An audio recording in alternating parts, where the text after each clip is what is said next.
Di contoh sebelumnya kita emang sudah belajar tentang passing data melalui request dari URL. Misalnya seperti yang tadi yang kita lakukan adalah name Irsyad, maka di sini muncul Irsyad kan gitu.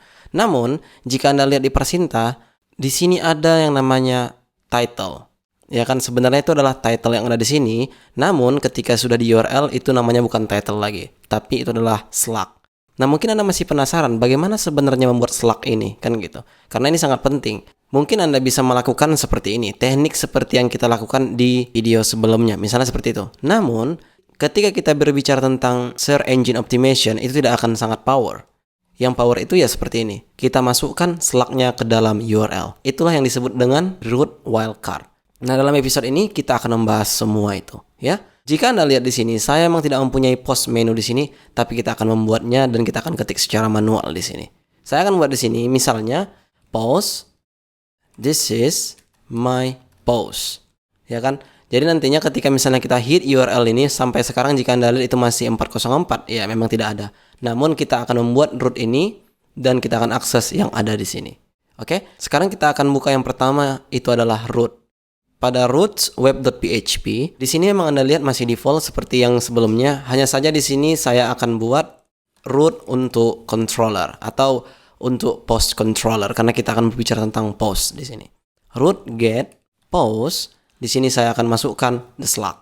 Jadi jika Anda tidak tahu cara membuat wildcard dalam root itu ya seperti ini. Inilah nanti yang kita masukkan ke dalam parameter function yang kita buat di kelas kita atau parameter metodenya gitu. Nah, oleh karena itu di sini saya akan buat post controller. Kita akan buat sini dispesifikasikan dia ke dalam satu metode dengan nama show. Artinya untuk menampilkan spesifik post, kan gitu. Maka kita buat di sini namanya show. Tapi ketika misalnya Anda ingin membuat di sini namanya tuh lihat, bisa juga. Itu tidak ada masalah. Hanya saja di sini saya buat show karena standar yang direkomendasikan oleh Laravel. Ketika misalnya kita membuat controller, itu mempunyai metode sampai 6, salah satunya itu adalah show.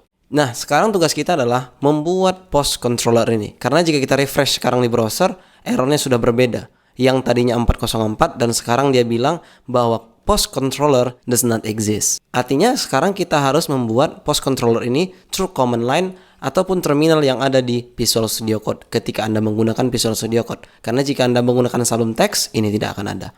Oleh karena itu, saya akan membuka terminal atau command line saya biar supaya mengimbangi bagi Anda yang tidak menggunakan Visual Studio Code. Nah, di sini saya akan buat PHP artisan make controller. Sebelumnya kita telah belajar bagaimana membuat controller, harusnya sekarang Anda sudah familiar dengan ini ketika Anda mengulang video sebelumnya, kan gitu. Nah, di sini saya akan buat dengan nama post controller. Kita enter, maka sekarang jika saya kunjungi post controller itu ada di mana? Di app http controller, di sini ada post controller. Maka jika kita tadi buat di sini nama metodenya itu adalah show, maka sekarang kita buat di sini nama metodenya juga show. Kita buat di sini public function show. Kita buat parameternya itu di sini adalah slug. Maka sekarang jika misalnya saya buat return slug, maka jika kita refresh di browser, hasilnya adalah this is my post. Nah, logikanya seperti ini. Ketika misalnya ada data yang ingin diambil di database dengan spesifik slug, maka cara ini yang kita lakukan. Misalnya, select all from post where the slug equals to slug. Kira-kira seperti itu. Jadi jika Anda lihat series di Persinta, itu digenerasi dari slug namanya. Nah, mungkin ketika Anda bertanya, ini bisa nggak dipassing ke view? Sangat bisa sekali. Jika saya bilang kan, saya akan buat di sini return view post show. Di sini saya akan compact the slug. Ya kan, much like yang kita lakukan di video sebelumnya. Hanya saja kita menggunakan wildcard sekarang, yang tadinya kita menggunakan request dari URL. Dan sekarang saya akan membuat new folder di dalam view, resources view. Tepat di dalam view ini saya akan buat new folder dengan nama post. Dan di dalam post saya akan buat new file dengan nama show.blade.php.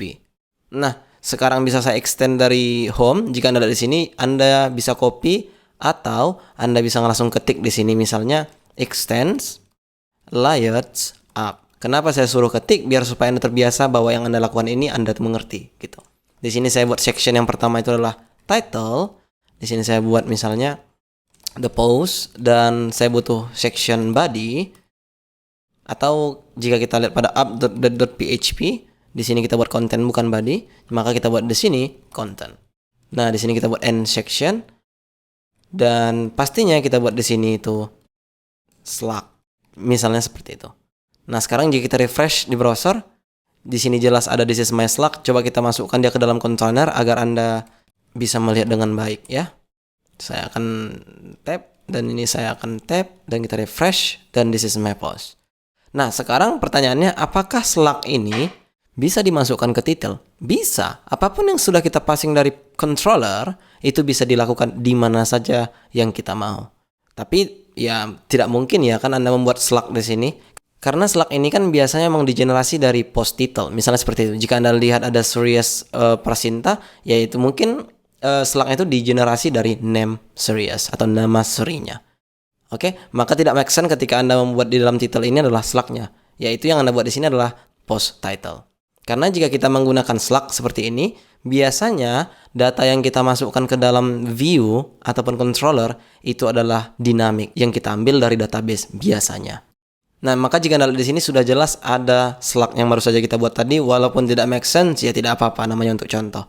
Seandainya saya buat di sini the second of my post, maka jika kita lihat title-nya juga berganti dan di sini juga berganti. Jadi artinya sekarang apapun nanti return dari Slack yang ada di sini itu akan page data yang dari database ketika kita cerita tentang dynamic.